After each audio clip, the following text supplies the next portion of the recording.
You missed Maghrib prayer. They are about to pray Isha and you enter the masjid. And you joined the Isha prayer with the intention of Maghrib. You know you are praying 3 rakah. They are praying how many? 4. When the Imam rises to rakah number 4, don't follow him. You are only praying how many rakah? 3 rakah. So you sit down. When you sit down, you have one of 2 choices.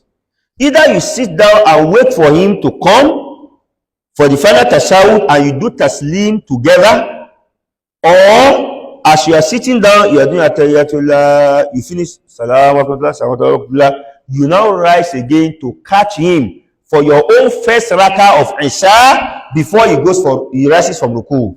Then you continue Isha like that. Islam is so easy. Shaykh al-Albani rahimahullah ta'ala mentioned this in his what do you call it? Al-Ikhtiyarat al-Fiqhiyya.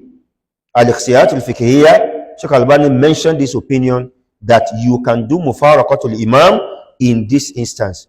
هذا والله تعالى أعلم وصلى الله وسلم على نبينا محمد وعلى آله وصحبه. السلام عليكم.